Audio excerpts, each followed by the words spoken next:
ഓ എവിടോ ഒരു ബേസ്ബോൾ പൊട്ടി നടന്നല്ലേ ഇതെന്താ വിഷയം? ശരിയാണല്ലോ, ചെന്ന് നോക്കാം. വാ വാ വാ. ആ ഇത് നമ്മുടെ ജീവിയല്ലേ? ആ താനോട് പോണ്ടി പെട്ടി ചോദിച്ചു. ഞാൻ എറണാകുളം വരെ പോണം. ബസ്സിൽ കയറി പോണോ? ബസ്സിൽ കയറി പോണേ പെട്ടി ചോദിച്ചോണ്ടിനാ പെട്ടി എന്തിനാന്നാ? ആ. അപ്പൊ താനൊന്നും അറിഞ്ഞില്ലേ? എന്ത്? ഒന്നും കണ്ടില്ലേ? സോഷ്യൽ മീഡിയ ഒന്നും നോക്കാറില്ലേ? ഇല്ല.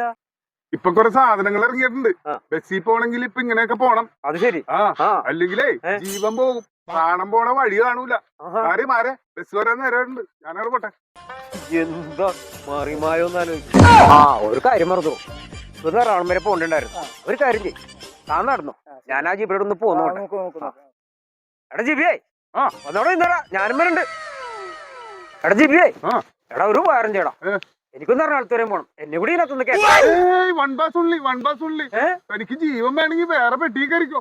ഞാൻ പോണു. നീ എന്ത് മനുഷ്യനാടാ, ഒരു ഉപകാരം ചെയ്യടാ. ഏയ്, എടാ ജിബി നിന്നടാ നിന്നടാ നിന്നടാ. ദേ പിന്നെ എന്തോ എടാ ഒരു കാര്യം പറയാൻ മറന്നേ. ഏ. ഏതായാലും ഇപ്പൊ നീ എന്നെ ഇതിനകത്ത് കൊണ്ടുപോകില്ല. ഇല്ല. തിരിച്ചു വരുമ്പോ എനിക്ക് ഇത് തന്നെ. എന്തിനാണ്? എനിക്കൊന്ന് എറണാകുളത്ത് പോകാനടാ. അതെ ആ. അതെ ആ. ഞാൻ തിരിച്ചു വന്നിട്ട് ഒരു പ്ലാൻ ഇട്ടിട്ടുണ്ട്. അതെന്തോ? ഇതൊരു 10 ഉണ്ടാക്കി ഞാൻ ബസ് സ്റ്റോപ്പിൽ കൊണ്ട് വെക്കാൻ പോണ്. അതെന്തിനാ? വാടക കൊടുക്കാൻ. അതെ. ഇനി ഇതില്ലാണ്ട് ബസ്സിൽ കയറാൻ പറ്റൂല. ഏ ആ ജീവൻ പോണ വഴി അറിയൂലേ? പ്രാണം പോകും.